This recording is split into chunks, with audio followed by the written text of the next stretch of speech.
G'day guys, Max here from Evidence-Based Football Manager. This is part 6 of my training analysis series.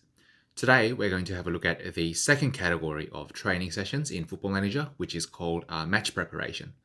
There are 6 types of match prep sessions in FM22. These are match tactics, teamwork, defensive shape, attacking movement, match practice, and match preview. We all like to insert one of these sessions into our training schedule when there is an important match coming up. According to the in-game description, it sounds like these match prep sessions they increase the chances of your team winning the next match. But is that true? Do these sessions actually raise your chances of winning? Also, how much do these sessions boost the growth of your players, if any? So these are the things that I'm going to investigate in this video today. So first of all, let's see if the match prep sessions actually increase your chances of winning a match in Football Manager. I'll go through the experiment design quickly. So I used the editor to create a neutral match called Test Cup, played between two teams, Team A and Team B. This match is played at a neutral venue, so there is no home ground advantage to either side of the match. I also used the editor to create 12 clone players for both teams, and these players have 15 attributes for everything. So the two teams that I'm using today, they are perfectly identical in strength.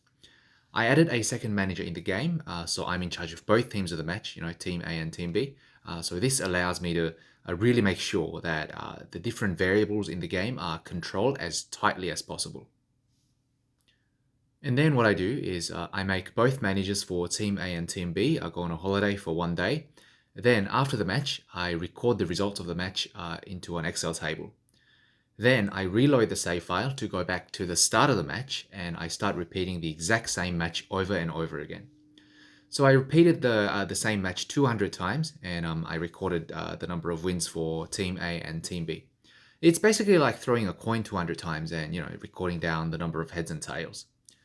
So here, both teams, Team A and Team B, they didn't do any training leading up to the match. So it's sort of like a control group that I can use for my data analysis. So after 200 simulations, this is the result that I got. So it's 75 wins for Team A, 47 draws, and 78 wins for Team B. So as you can see, the number of wins for both teams are pretty similar, which I guess it proves that I've created a perfectly controlled match environment where the playing field is perfectly even. Next, what I do is I'm using the same match between Team A and Team B, except this time I made Team A perform one session of match tactics training the day before the match. Nothing else has changed. The only variable that I'm introducing is the one extra training session for Team A. So I'm going to repeat the same match 200 times again and record the number of wins and losses into an Excel table. By the way, guys, if you read the descriptions for these training sessions, they're supposed to raise the tactical familiarity of your players. And when I make the managers for Team A and Team B go on a holiday, I tick yes to use current match tactics, which means that whatever influence that these match prep sessions have on the tactical familiarity of these players, it will be reflected in the results that I'm going to show you today. That I'm going to show you now. So let's have a look. So out of 200 matches, it's 78 wins for Team A, 44 draws, and 78 wins for Team B. So it's exactly the same number of wins for both teams. Remember, Team A is the team that did one session of match tactics training just before the match. But as you can see, there is absolutely no difference in the win rate for both teams, Team A and Team B. I repeated the same experiment for the other types of match prep sessions as well. So that's 200 trials when Team A did a session of teamwork training the day before the match, 200 trials when they did defensive shape training, 200 trials with attacking movement training, 200 trials with match practice training, and 200 trials with match preview training.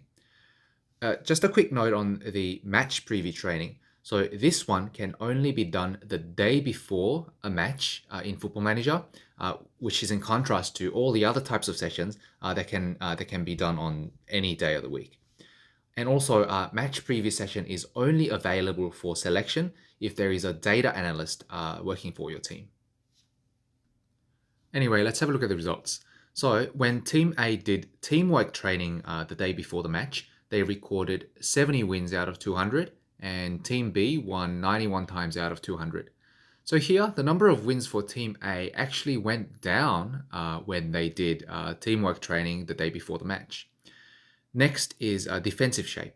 Here, it's 74 wins out of 200 for Team A and 76 wins out of 200 for Team B. So here, the number of wins are more or less similar for both teams. Next is attacking movement training. Here I actually did 400 trials instead of 200 because I was getting more number of wins for Team A, and I did want to confirm my findings by boosting the sample size. So out of 400 trials, I have 169 wins for Team A, which is 42% of all trials, and 154 wins for Team B, which is 39% of the sample of all trials. So here, with attacking movement, the win rate for Team A did go up slightly, compared to the control group. With match practice, it's 71 wins out of 200 for Team A and 90 wins out of 200 for Team B. So the win rate for Team A went down compared to the control group.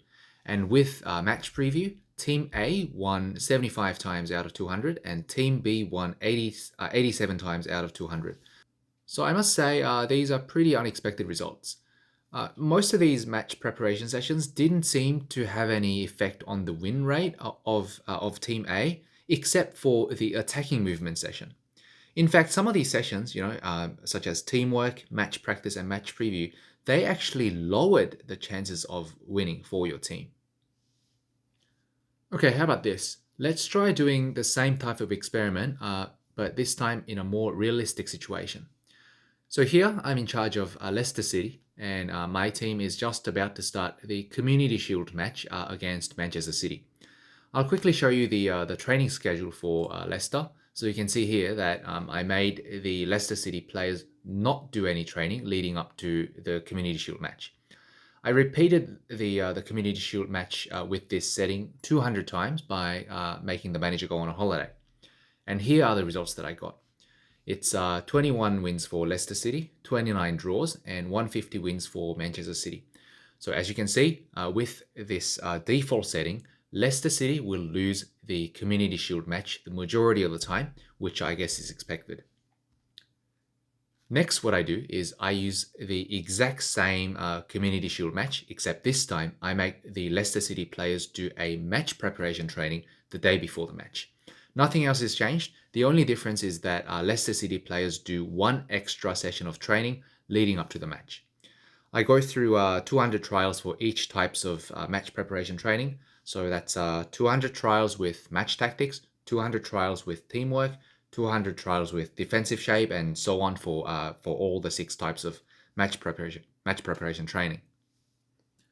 All right, let's have a look at the results.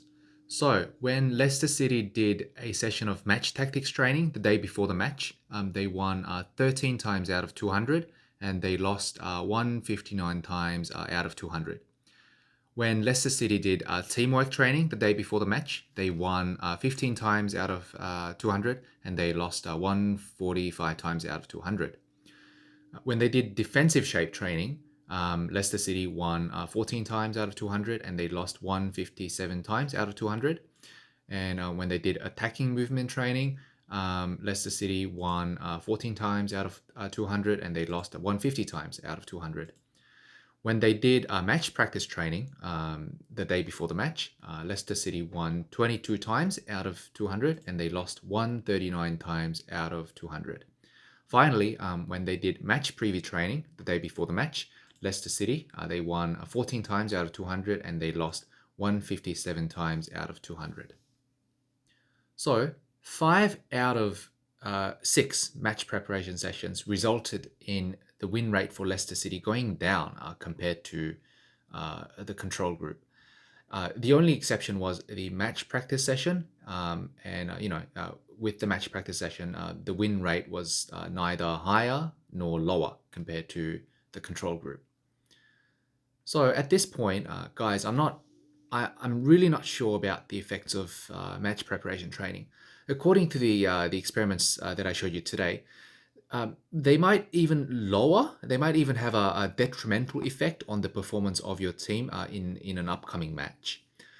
At first, I thought, maybe this could be due to the fatigue that's caused by the training session, but I checked the conditions of the players immediately after the training session, and I did notice that there's no drop in the physical conditions of the players.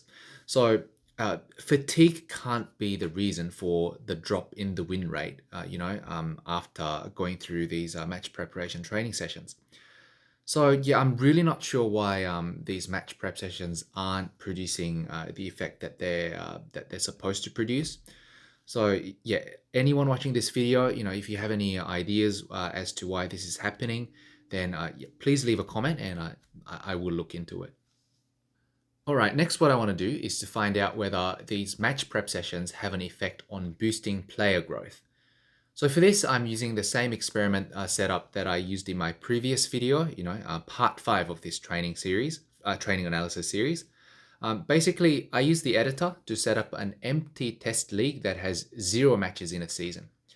The club has 25 players aged between 15 and 21, all of them with 100 CA and 200 PA. I make these players go through an entire season and I record the amount of growth at the end of the season. So all these players, they play 0 matches during the season. So whatever growth that we observe from these players by the end of the season is purely due to training and not due to any match exposure. Guys, it's a bit tedious if I have to explain the data analysis process in too much detail, so I will cut straight to the chase. So these are the attributes that are boosted by the 6 different types of match preparation training. Don't worry about the actual values in these cells because they're sort of they're specific to the parameters that I use for these experiments.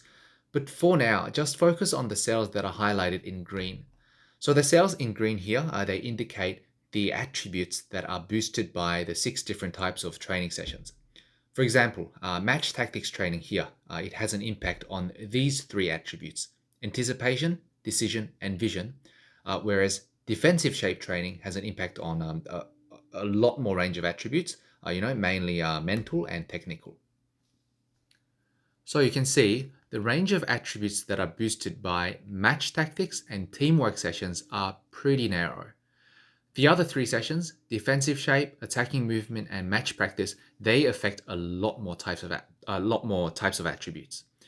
And in this column here, I've added up the total amount of attribute boost per player throughout the season, and you can see match practice is the winner with 4.6 total attribute boost.